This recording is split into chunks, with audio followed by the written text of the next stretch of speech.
Last week on Blood, Sweat, and Tears. Y'all are on a farm of the small Quaker settlement in the Penns Woods colony known as St. Mary, and you just wake up. You have been following their trail. You've been following their trail since you got back. You missed them very slightly, but you were able to, using your detective skills, to find and follow them, and you're actually arriving at them just as they're waking up from their slumber. We pick up right where we left off, and I leave the floor open to roleplay with them. Is that you, Ohm? You all look, and to your surprise, yes, it is Ohm, standing there about 30 feet away from you all.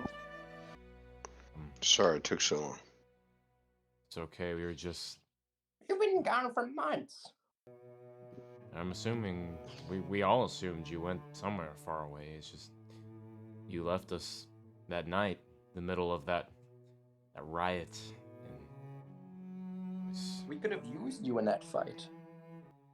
What fight? That's right. He missed it. Nashun, could you remind him of what happened? 2,000 years later.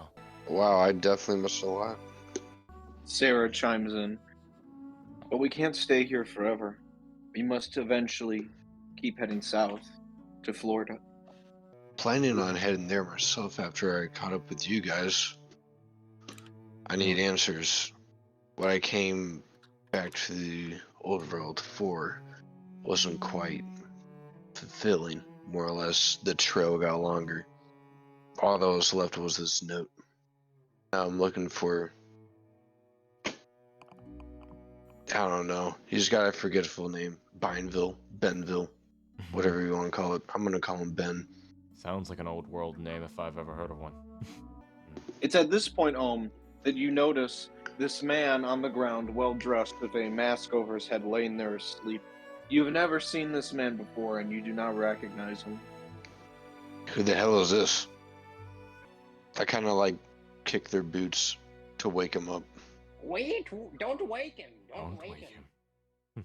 Why? I don't... He gets very pissy when he wakes up. Do you know how long it's been since I've heard music? Good music. Oh, This is a chance, maybe. we will have other chances, Also, I don't mean to rude, but we should address this young lady over here. I turned to the lady that found us. You called my name earlier. You remember your foster sister of your foster Quaker family when you stayed here. Her name is Fairfields. She's the middle sister. She has brown hair, green eyes. 23 years old. Wait. I know where I'm... It's been 4 years. I never thought you'd come back. Honestly, fair, I didn't think I would either. But seems God has brought me back here. Fair leads you all to the village. By the time you arrive at the village, it's about 4 p.m.-ish. The sun is starting to set. The sky is a little dark. And people are bustling and overall happy that you're back.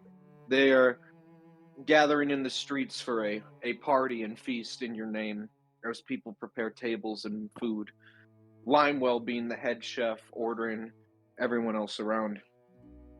The village is a bustle for a rare, momentous occasion.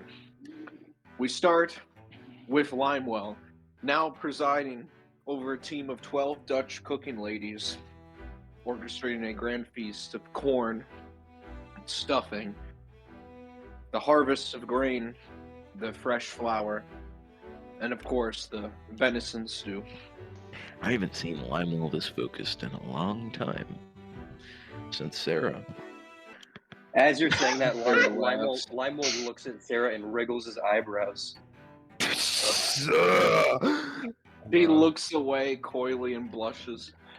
the Quaker men of this settlement gathered to hear the stories of you and Nishun's misadventures. Well, men, I'll tell you this. Nishun, this man here, he's definitely brave. I've seen him climb the back of a beast that was the size of a small mountain, the head of a deer, with antlers and arms as long as the oaks beyond us. He killed that beast alongside us. They all raise their glasses. Cheers. You're Cheers. here for Nishun. Cheers.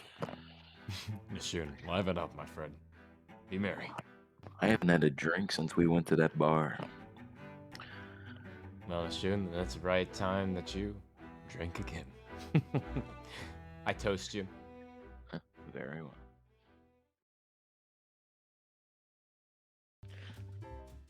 It's at this point, Nathaniel, that a man approaches you who you also recognize. Your foster father, by the name of Noel Fields. He's wearing his standard blue coat and his Quaker wig and hat, and is walking with his cane. Nathaniel, my boy! It is so good to see you back. Father. He holds out his arms for a hug. Father. I hold my arms out as well and hug him tightly. You meet his embrace.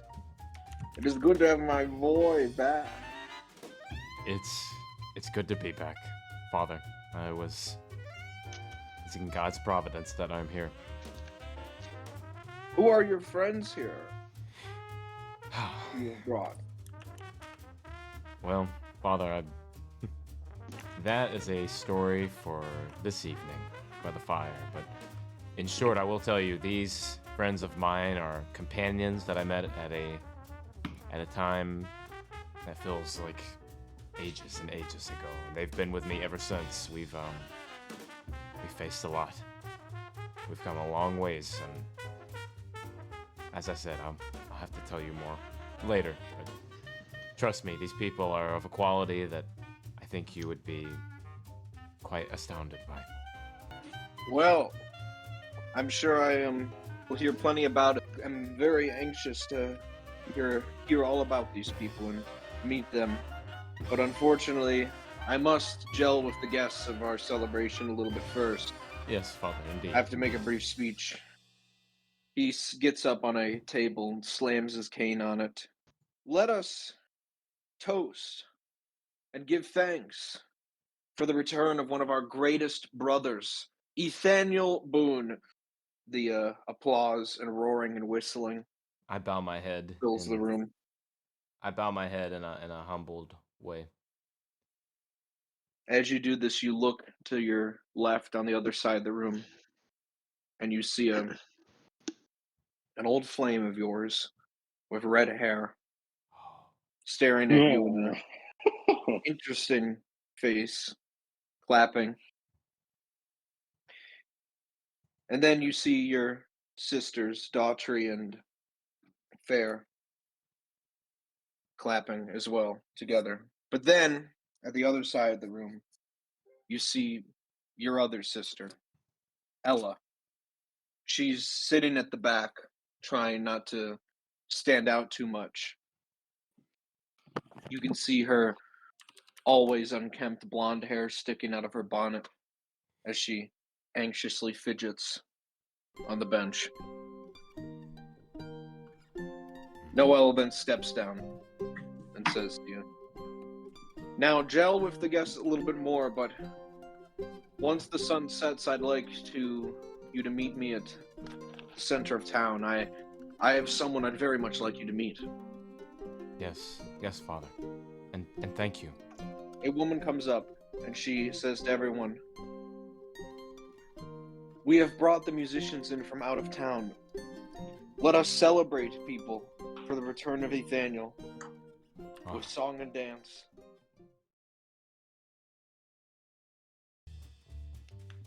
Oh. Where's that sound? I walk over, I stumble over to Limewell, I grab him by the shoulders. Do you hear that? Outside. What is that melody? I need to find it. I stumble out the doorway towards the music. You see a band of Quakers playing music on various string instruments. As they enter the building, Lionel gets in the center stage and begins to ask for an opponent to dance. One Quaker man meekly steps up to you. Go, And Limewell, go! People in the crowd start to break out into it themselves, mimicking it as you dance to the music. The man looks and he nods a bow of respect, and he starts to walk away as if he's given up. But before he does, he turns around and does the Charleston. The Quakers are losing their shit. Oh, Nashun, are you seeing this? I might even hop in myself. We'll see. No way. I look at you.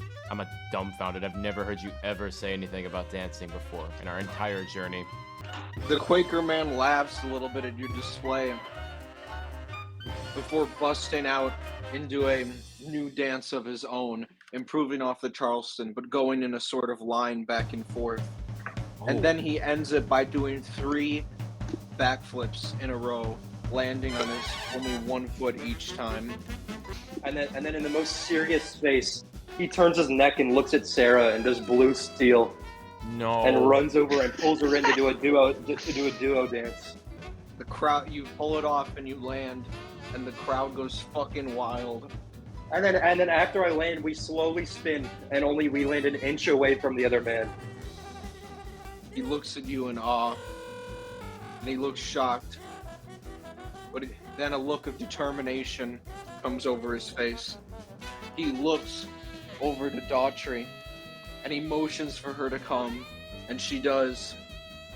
And then they begin to dance together, starting with him spinning her around while spinning himself in a circle, a massive sort of twister formation, Jacob. ending with him picking her up and spinning her over his head and then placing her back down as he lands in a split and then gets back up, and the crowd goes wild. In the most JoJo way possible, fucking Lionel points his fingers at both of them and beckons them to come. Well, Nashun Boone. and Boone. Well, Boone, I think it's time we crack out some moves with Limewell. Nashun, I'm right by your side. I smile. And as you finish saying that, Lionel's already in front of you, pulling you guys in. We're teleported. Before you can even finish that sentence, Lionel pulls you in without even asking. You all pull off the move in order of succession perfectly together. You start out doing a sort of sway side to side before getting into the side and doing whatever that fucking, I forget what it's called, where you fucking swing your arm and kick. And then while doing that, walking in a line like the Breakfast Club gift. Ending with a spin and a walk before Limewell pushes you both out of frame for himself to do his own dance. Patenting and creating the thing where you move your knees and hands back and forth together really fast, ending it. And the Quaker sees you're met for match. It is a third contender is revealed.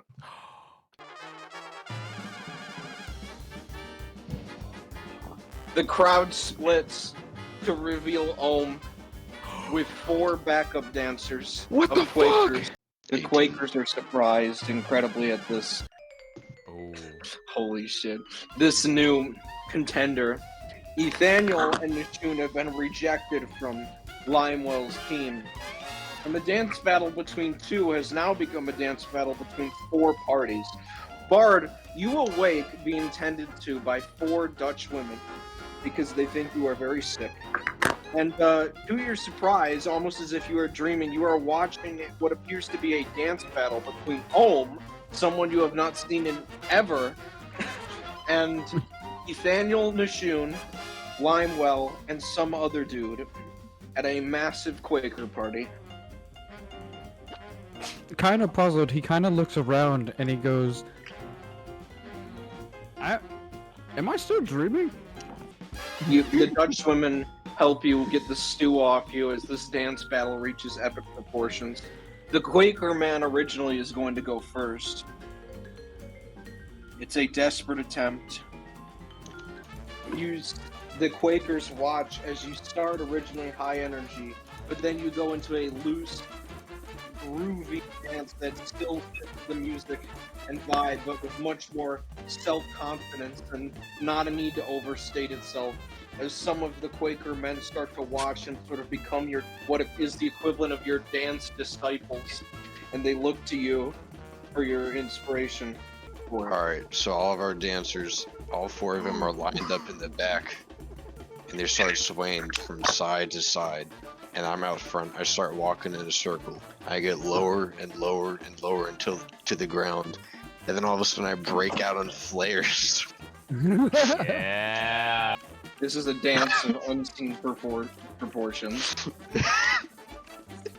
Everyone looks at him when he's in his meditating pose, and he opens his eyes and does the magnum at everyone around the room. Oh god. He knows what move he has to do to beat everyone. Limewall begins to do his signature spin to gain speed and starts levitating towards the ceiling. Dude. And after he reaches the ceiling, he starts doing the moonwalk on the ceiling. Dude. Oh Upside down. damn. Yes, upside down. Limewell begins to spin and slowly hover up until mid-air. While spinning, he slowly twists around as if gravity is being inverted, and he begins to moonwalk on the ceiling.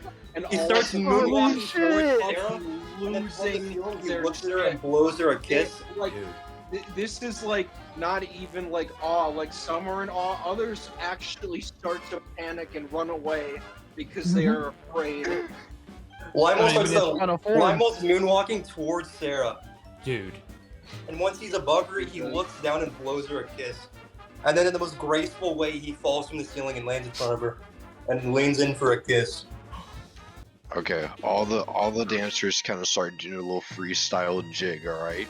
But they're all kind of going into motion, or they're all going in a circle doing stuff like this. And then one by one, each one jumps a tremendous height on top of the other one's shoulders, doing flips and tricks until we have constructed a 5-genit-tall tower in the tavern. Each What if man we- starts shouting Odom on the Odom at Don't- different irregular paces, and then Jacob, one by Male one, after we go Quakers, silent, we get- each person on the Odom backflips off the other one. We're actually landing on the ground. You Okay. land and you bow, and you stand there, and Limewell approaches you walking. And Nishun and Ethaniel stand behind him. And then Limewell nods at you and reaches out his hand for a handshake.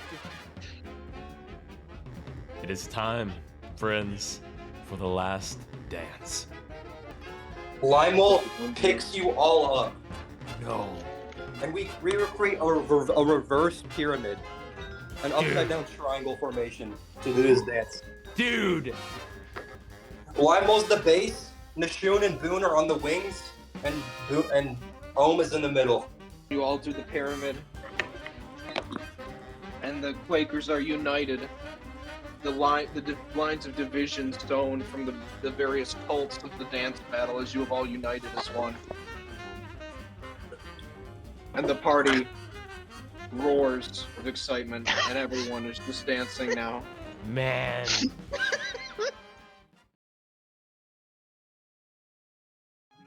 It is starting to get dark now as a lot of the Quakers from the dancing are tired and heading home. You all are relaxing, talking. When you, Ethaniel, remember it's the time of the night where you should meet your father to meet whoever it is he wanted to meet you. My friends, I'll be back. I have to meet with my father for a bit. Save some ale for me, would you, Limo? If we can. I shall, Boone. Me and you, I should, burp. me and you should have some drinks later. I think Yes. the 3 of us should. It'd be a good time. Maybe we can build back some trust. Yes, brothers. Ohm Yeah. is looking off in the distance as you say that. He lets out a burp. That's Dude. it. One moment you're walking through a brightly lit by torch town, and then in a second, all of a sudden you freeze in place and all lights are extinguished. the world seems to stop completely, and you feel a light, cold breeze on your back. To your left, you hear a light whimpering. As you approach next to one of the houses, you see it. What it is a woman dressed like all the other Quakers are, and she is bent over next to a house. Now the house is like up a little bit. There's like a little crawl space under the house, and right in front of it, she's bent over and face in her palms, just laying on the ground, weeping. Ma'am, I walk over to her and I place my hand on her shoulder. Ma'am, what's wrong? Why are you crying? As you look over her shoulder where she's crying, you look and you notice it.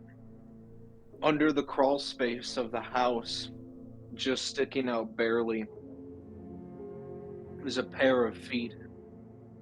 And you can tell that it's a corpse.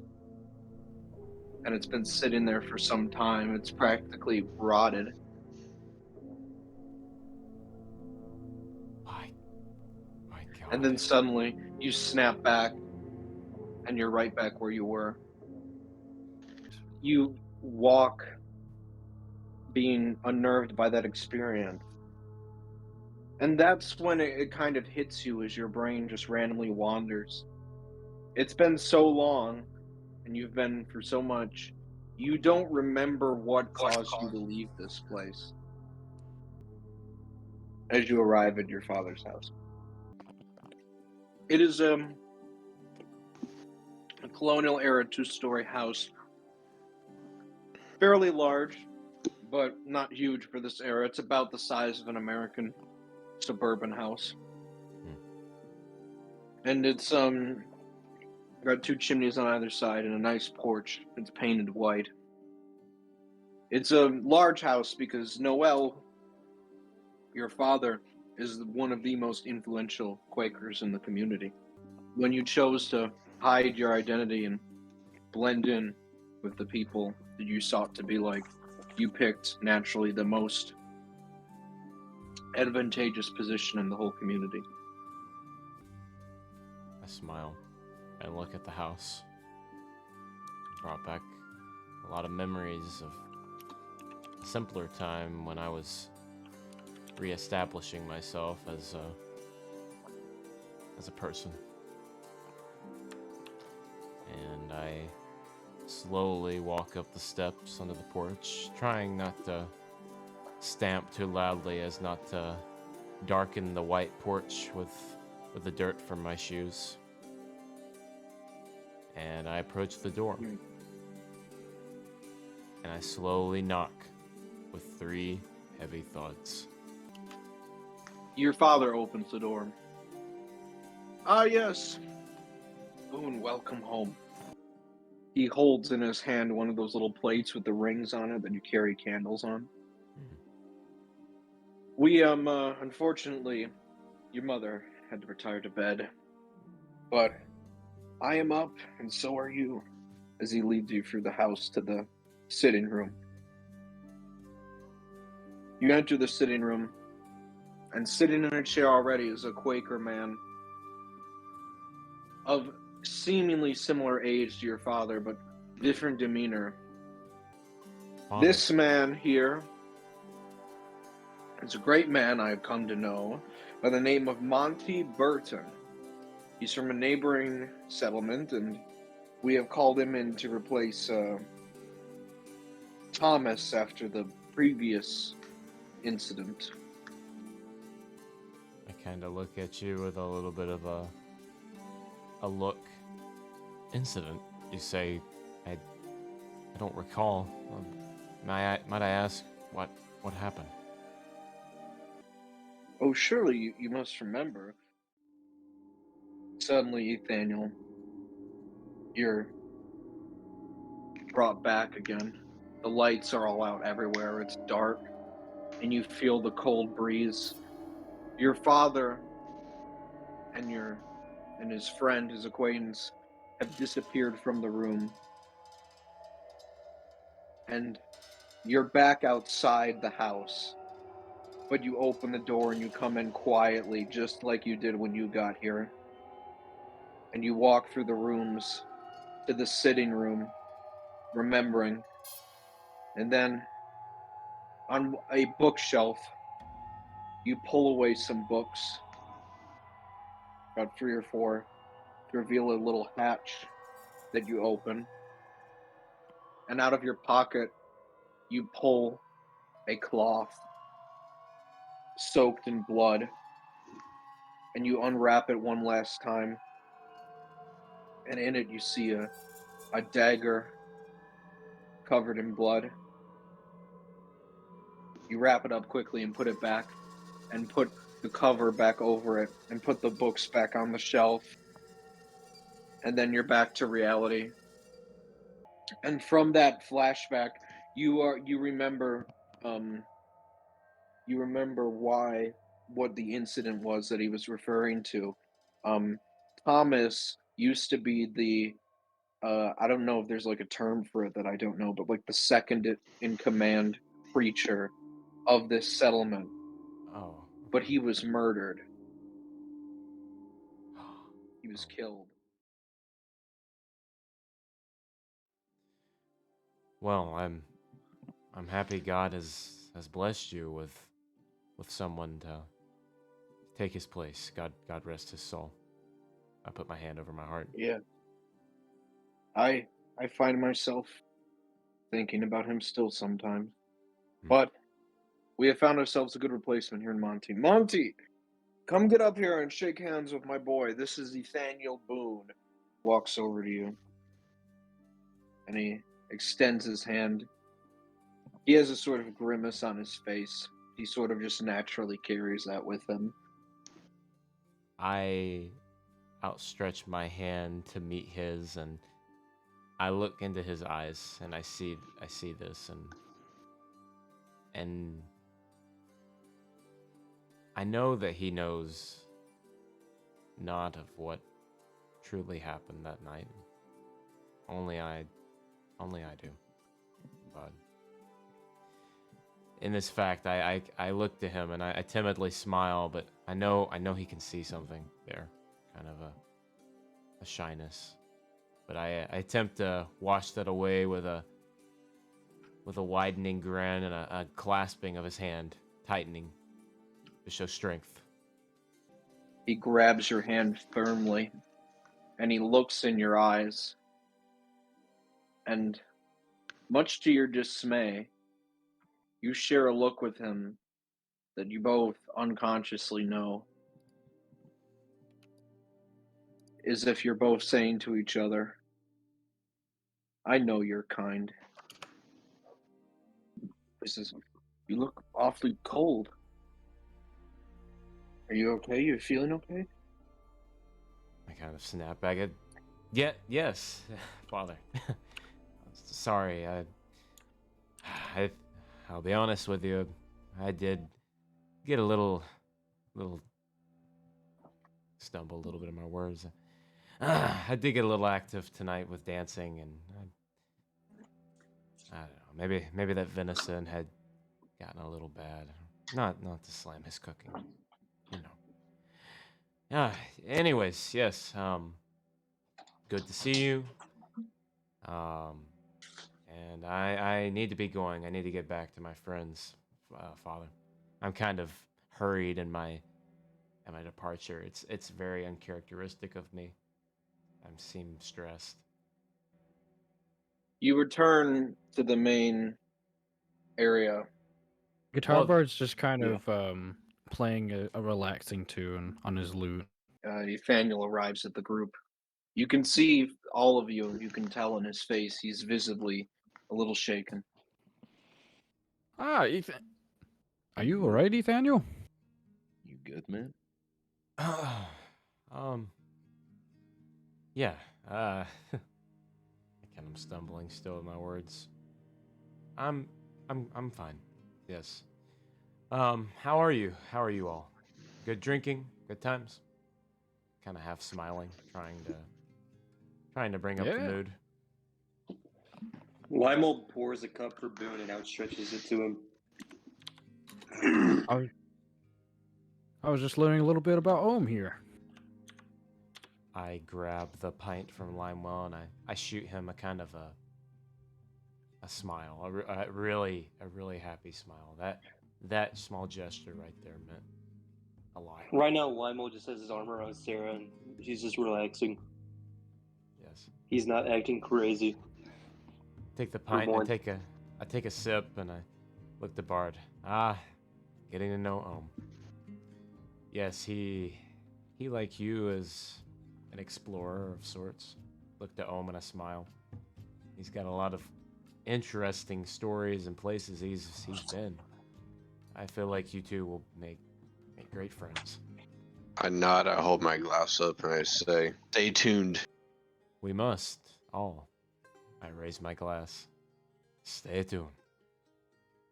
And we all clink. Hey, dude. Everyone, what's wrong? I'm still I'm holding my mug in the air. We're already back at this again.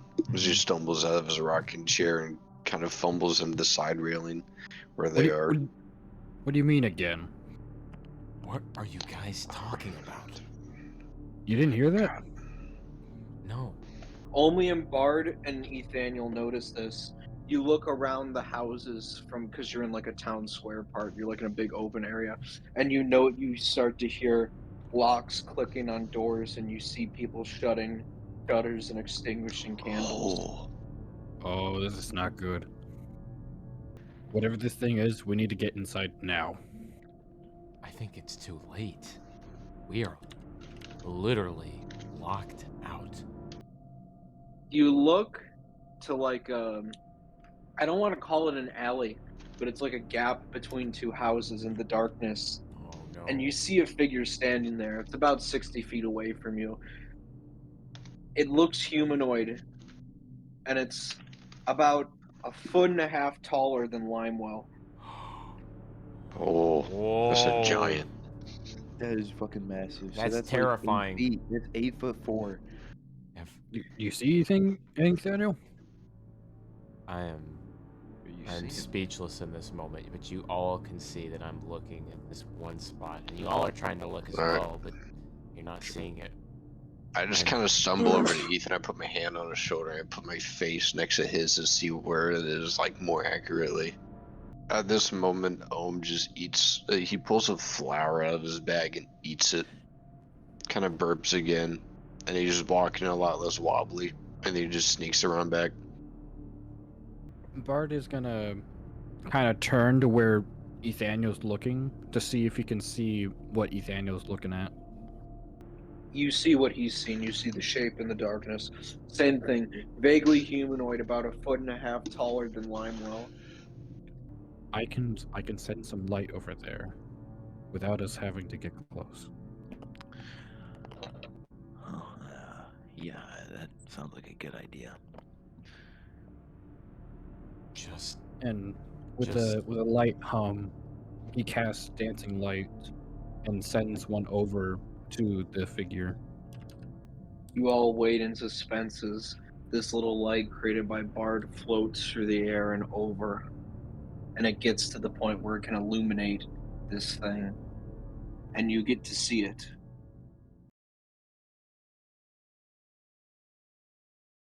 It is revealed to be a man, like Limewell, except he's taller than Limewell, thinner than Limewell. He has long, black, wavy hair going down to his shoulders and a crazed grin on his face as he's covered in sweat. And he's almost completely naked, except for a loincloth that he has made out of a British flag. What? No.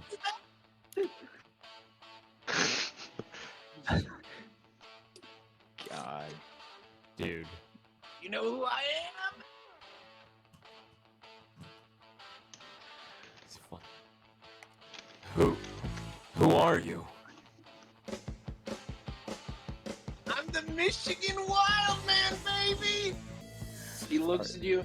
What's the problem? Oh man, I was just looking for little girls. So while he's in there grabbing his other knee, with my bonus action, I reload, and then I'm gonna shoot with my actual action again at his other knee. This man ain't walking. It is canonical that Nishun kneecapped Ted Nugent twice. That was beautiful.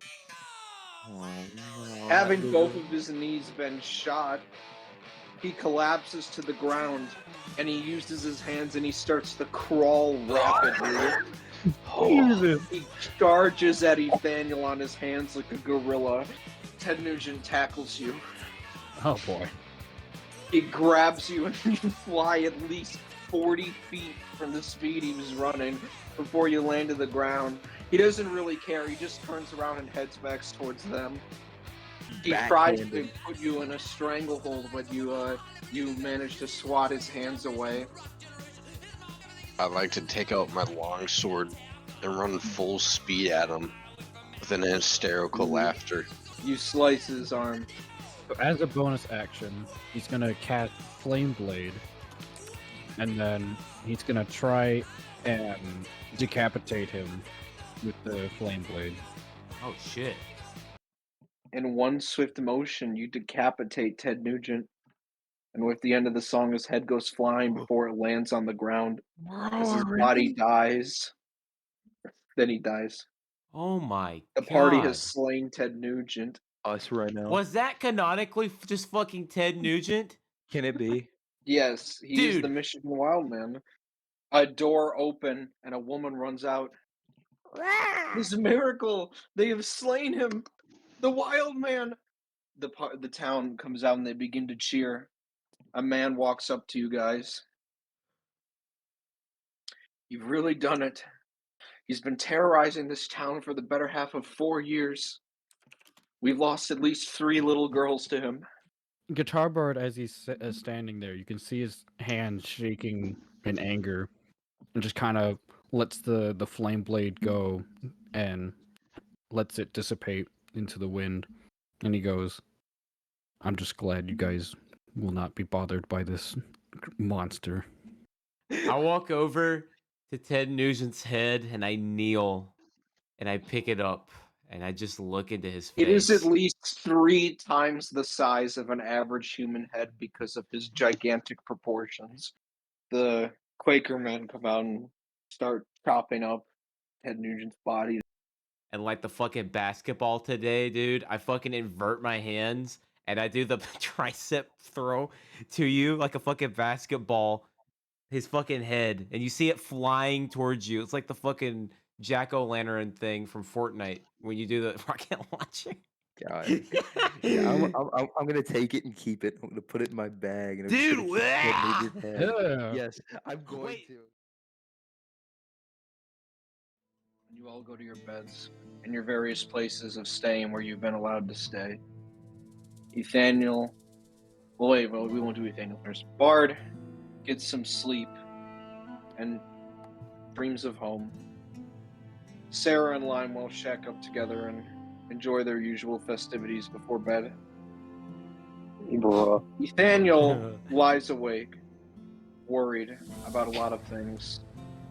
The British, his past, his future, this new character, and his sister Ella, as he lies awake, worried. Not Ohm. Well, actually, yes, Ohm. Ohm sleeps, happy to be reunited with his crew.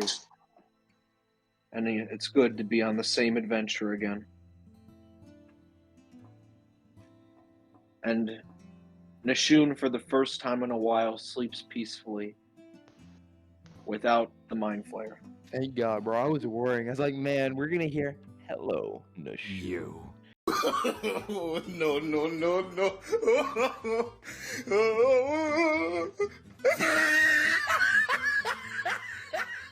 Nishun, however, has No. a little dream. No! All right. It's not mind flare, don't worry. Okay. Oh. No. No. No, no, no, no, no. You flash back to the drug trip and then Ted Nugent's head. And then suddenly, though, the dream goes into a different, more coherent dream. As you sort of feel yourself becoming grounded in reality and getting some control over your dream self when you hear a guitar.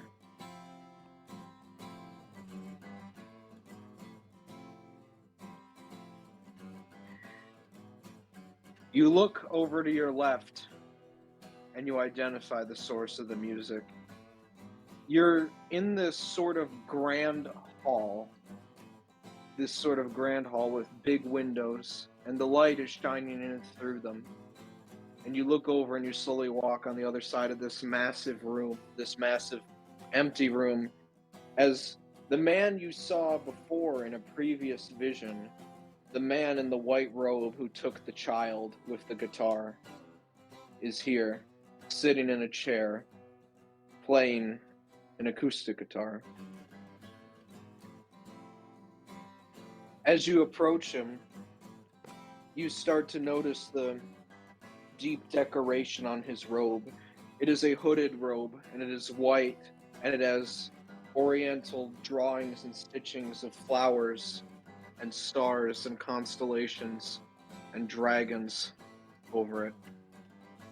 As he plays on his guitar, as you get closer and closer. It's him. There's something magical about this music.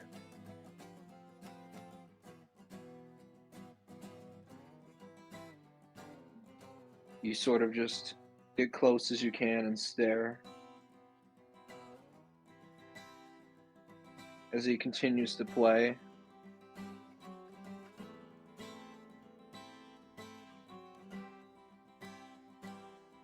And you feel a sense of somberness.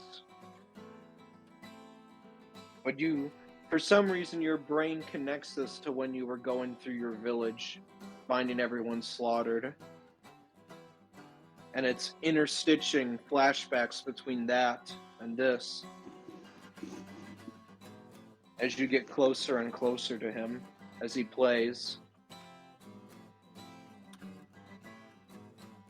And eventually you get to a point where you get close to him and he stops. And he looks at you, but you don't see his face. You're suddenly sent back to Dreamworld, and you're in a void. Put on the Mind Flayer music. Gotcha, bitch. Oh my god, bro. You capped. You said Hey, he that wasn't was hey. back. I gotta fucking say that was I beautiful. said.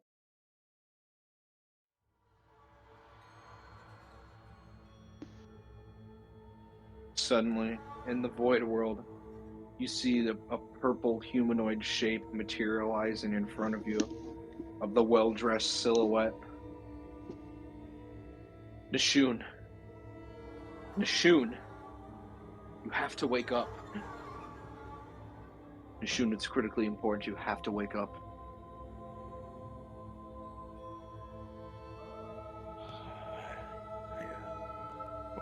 All right. You wake up groggily, still wondering what that dream you had was all about.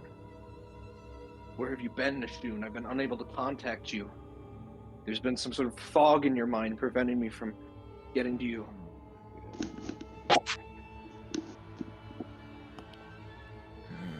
Good riddance. I would have thought, but guess you're back. Nishun, this is serious. Your life is in danger. What?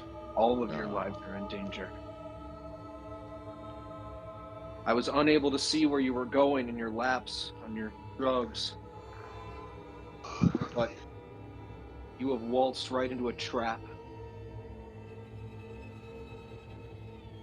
What kind? Moriko is here. And with that, we end tonight's session. Oh, what was that timing? That timing.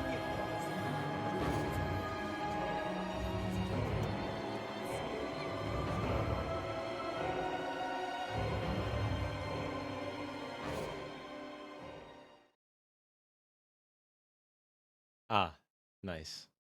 You stayed to the end of the video.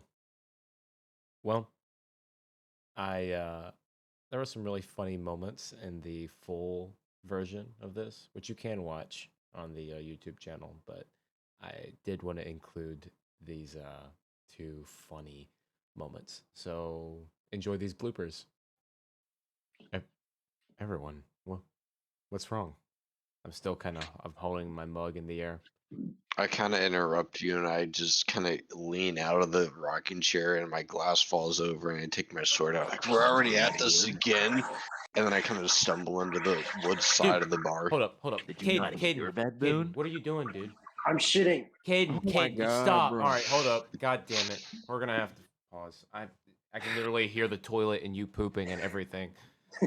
Intermission while I poop. Oh, dude. Jesus Christ, Come Caden. on. Dude, the shit's Prepare- coming. prepare- Caden, Shut up, Caden. We This don't has have to got to shoot. not happen. This cannot Ethan, happen next it's been in time. the makings. I You don't told- give a crap. you I don't fore- give a you dude. I foretold that it would don't happen. give You a foretold crap. that would happen, and now my ass is burning. He ate bad. He ate fucking spicy chicken, and he's fucking paying for it. But dude, come on. Just let me cook. Hold on. don't All right, deserve this cook. let's intermission real quick. Like, 'cause I don't You want to already hear the cooked, you toilet and servant shit. now. You know what you could do? You could, since the neck is like exposed, you could fucking wrap the fucking the hanker. You could just cauterize the wound over it. Okay, Put it- here's what I will say. You get 2 options. One, you can, using an alchemist kit, you can shrink it down so it's like and preserve it. I'm going Or- to tiny, like medium-sized. Or you can carve it out and make it into a helmet. Oh, helmet. dude, I'm that's making so this Ted fucked. Nugent helmet. That's so I'm fucking making the fucked, Ted Nugent helmet. dude. Machine doesn't Wait. but- Are you saying that he's gonna hollow out the fucking head so when he wears it, it's his fucking eyes looking through, but you see the preserved fucking head Yeah. of Ted? It's got Dude, his teeth in The it, too. jaw hangs down like a strap and Ah! comes under his chin. Oh, yes, Oh. I'm making the Ted Nugent helmet. It's That's canon. It's amazing. canon. Ted dude, Nugent that helmet is fucking real. awesome. That is fucking sick. I was gonna say though, if you shrunk it down, you could have like a little necklace with a miniature fucking Ted Nugent I'm head not gonna have screaming. Funko Pop Ted Nugent head. I'm not doing that, bro. I'm not- Funko Pop Ted Dude, are Nugent will not Funko Pops exist. really worth it? They kill the celebrity and shrink their head. Holy shit! Oh my god! Oh my god!